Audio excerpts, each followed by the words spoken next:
Hello and welcome to another video. In today's video we're going to be doing what we hope will be our final job on our Cub Cadet original. And the thing we'll be doing today is investigating and sorting out what we believe to be far too much end float on the rear axle.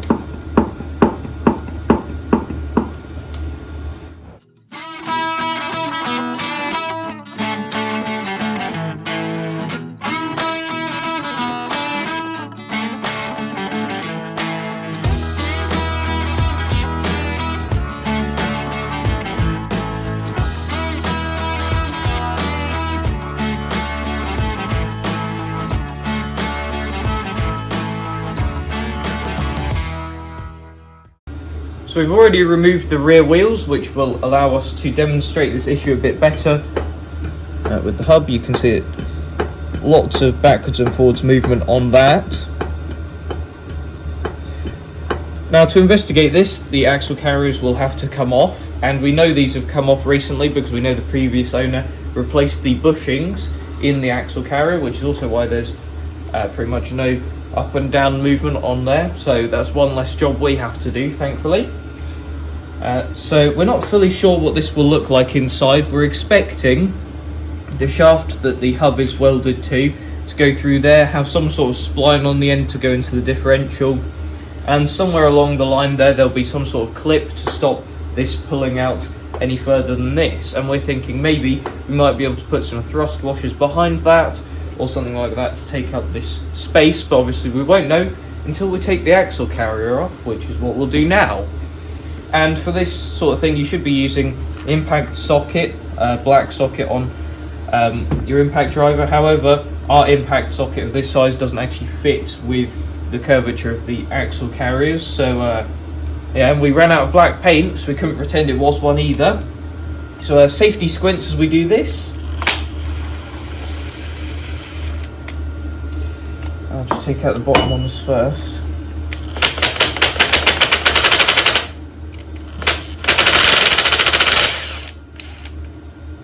Just go very gently on these as well.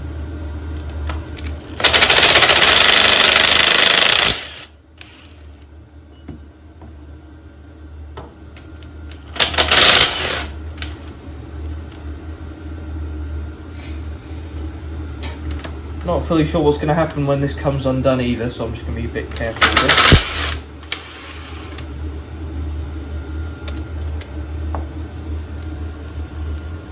Thank you, my cameraman's just spotted. Okay, looks like it did drop a little. That's the socket gone, I'll pick that up in a minute, but... Oh. Should have probably seen that coming, so we'll grab some tissue and mop up this mess, and then we can take this off further. I bet the Cub people watching this had a good chuckle at that, because we didn't realise that there was an oil seal here, or that the oil level was going to be above said oil seal. So when I pulled the half shaft and the axle carrier out, when the half shaft came to a smaller diameter, all the oil went straight past it and onto the bench.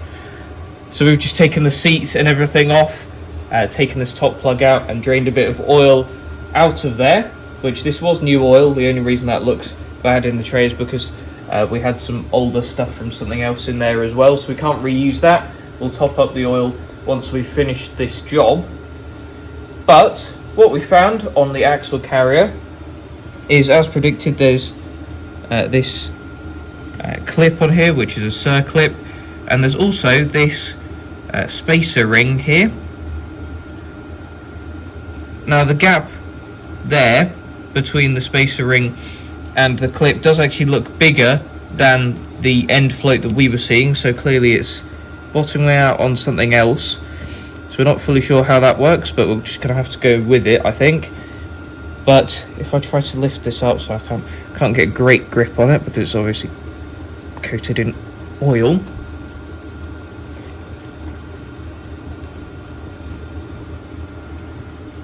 You just want me to get my hands dirty, don't you? So if my cameraman lifts that up, you may or may not be able to see there's some kind of abrasion marks on the casting underneath the spacer ring, so that may be where our wear is that's caused this end float. But what we're going to be doing is filling the gap there, or not entirely, but filling part of the gap there with some thrust washers. We've got some of 1/16th thickness and some of 1/32nd thickness, both of which are 1 inch inside diameter, because the shaft at its kind of thicker point down there is 1 inch. So what I'll do now is just remove this clip, and then what we're going to do is I think we'll start with 1/16th. We'll just add a shim in here, or thrust washer, sorry. See what effect it has when we bolt up the axle carrier again, and then we will add or subtract shims or thrust washers as necessary. Ideally, we'd be fitting 2 thrust washers, one to go either side of that ring, but we'll see how that pans out. So we will fit this back up and we will see how much end float we still have. So we've bolted the axle carrier back up with 2 bolts only, but they are done up tight. And if I move this, you can see there is still a tiny bit of movement in that, less than there was though. So I reckon we should add a 1/32nd thrust washer in there now, see what effect that has. If we need to add more, we can, but we will do that quickly off camera and come back to you and we'll see what effect it has. So we have the 1/32nd thrust washer in there now, and if I give this a wiggle, you can see there is absolutely no end float in there at all.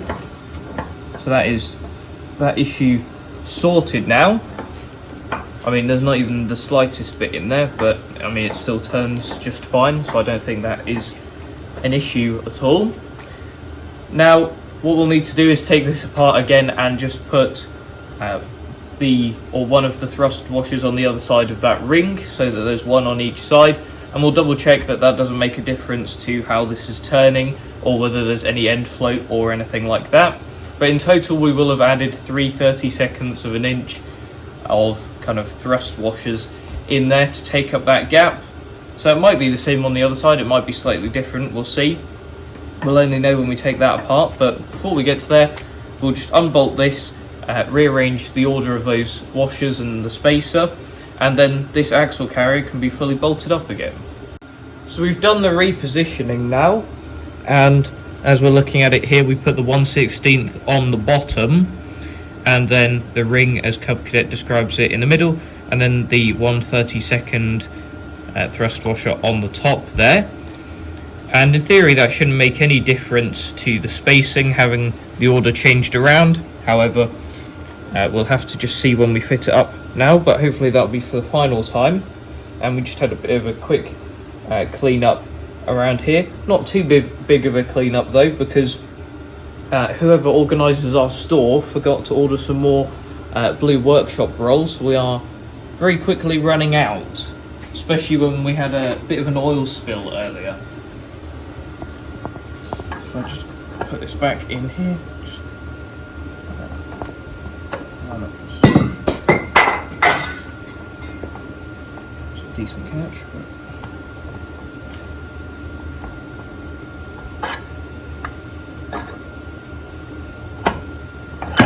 there we are. And then just bolt all this up, and we should be done with this side. So we thought we would just be buttoning that up and that would be job done for this side. However, we did realise that having added more spacers, the half shaft was actually binding to the differential, so we weren't particularly happy about that. So we ended up taking this off again and switching the number of spacers in there. We went back to having one 1/32nd thrust washer either side of the ring, and we're back to having a little bit of end float here, as you can see, but not too much, and at least that spins nice and freely, unlike when we had more thrust washers in there, when that was fully up against the diff, which makes sense because by adding spacers behind that clip we're forcing this in that way, so that makes sense why that was locking. But that's about as good as we're going to get it. It's definitely an improvement on how that was at the start of the day, so that's good at least. What we'll do now is we'll spin the bench around and we will have a look at the other side. We have the table turned around now, and this side will be slightly different because we've got the brake linkage going into the back axle here. We won't need to take that off to take the axle carrier off by the looks of it, but we're not sure beyond that what we need to do with this, so we'll have to watch what happens when we take that off, see if there's any surprises with that. Just note the end float there before we start doing anything. See if you can remember that for when we fit the thrust washers, and then you can see how much we take out of that. But I'll just use the impact to take these off now, and we'll see if there's any surprises like last time with the oil coming out. Hopefully there won't be, because the oil level should be the same on both sides.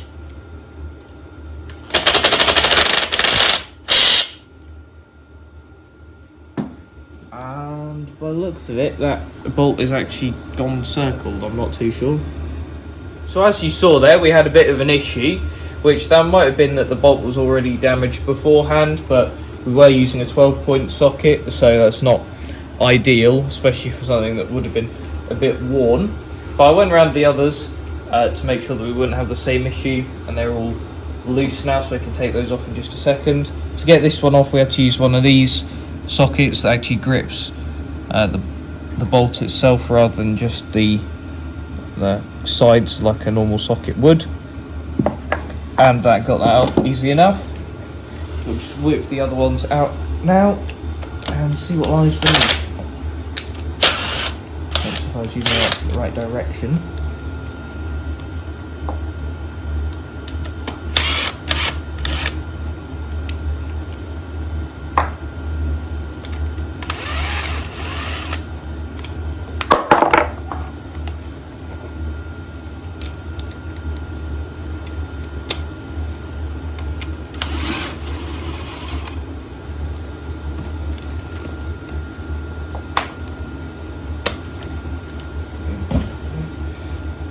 So in theory,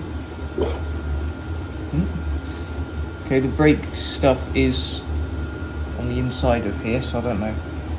I don't think this is going to be as straightforward as the other one. We'll have to strip that brake off. Yeah, we'll have to take this pin out, I think, so we'll come back to you in just a second. Just took this pin out so we can disconnect the brake linkage, and we'll try this again.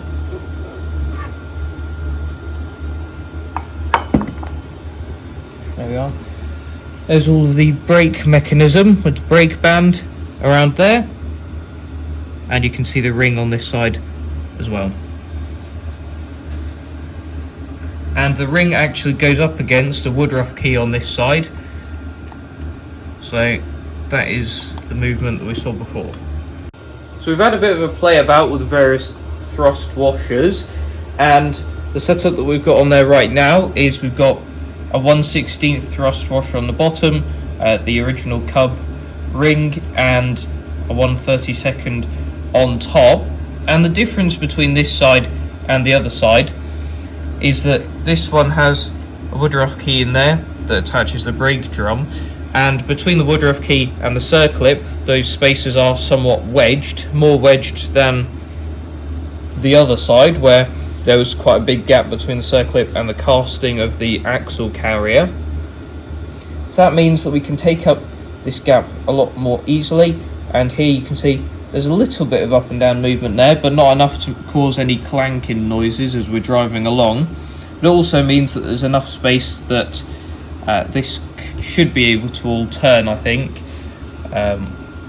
without any extra resistance from us putting these spacers in there. It does mean that we're going to end up with one side that doesn't have any end float, and the other side that may still make a bit of a clunking noise from its end float. Not too much we can do about that, we don't think, unless anyone watching has any ideas. We did consider putting a woodruff key in the other side, but not too sure about that idea because there's nothing to actually hold it in there. But for now, we'll bolt this one up. We have got a new bolt to put in to replace that one that was rounded off, but we'll just bolt this up now, connect up the brake linkage, and that will be the axle carriers reassembled. So we have this side all bolted up again and greased up, and we've reattached the brake linkage as well. All of that is connected back up. I don't know if you'll be able to see it on camera, but if I give this a bit of a wiggle, there is the slightest bit of end float on there, which tells us that it's definitely not grinding in against the differential or binding with it. So that is good, and I think we can say we're happy with this, and there shouldn't be a massive clunking noise when we drive along on this side at the very least. Unfortunately, we can't really say the same about the other side, seeing as we demonstrated before, there's still a bit of end float on there.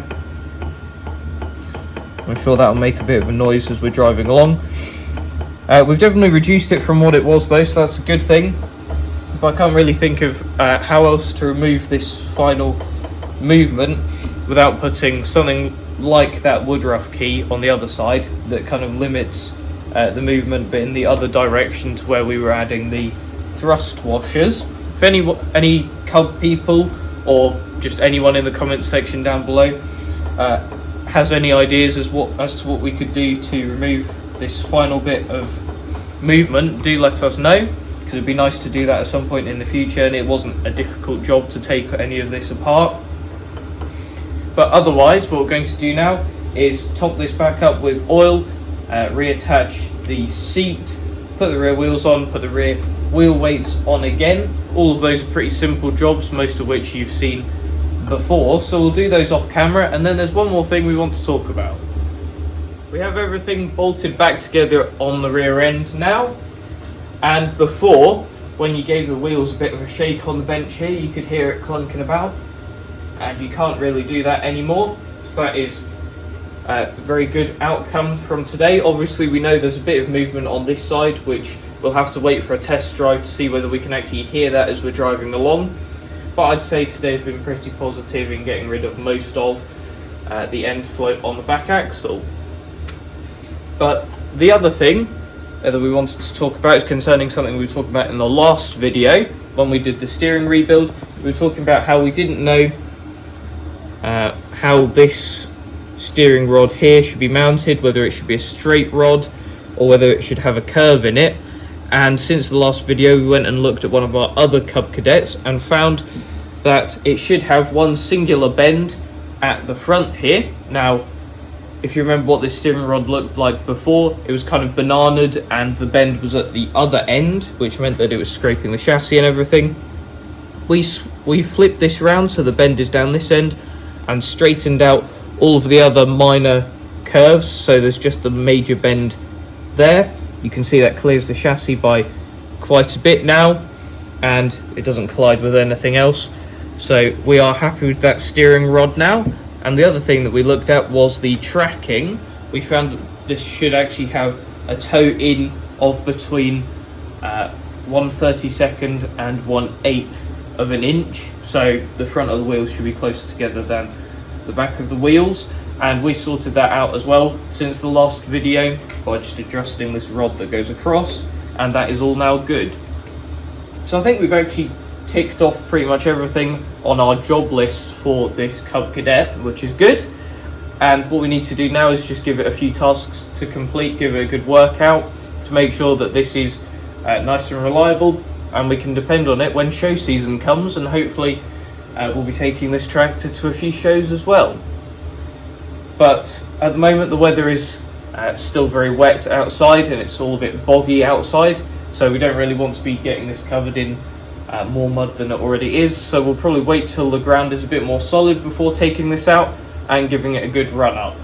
But until then, that is it for this video. Thanks for watching, and I'll see you in the next one. Bye.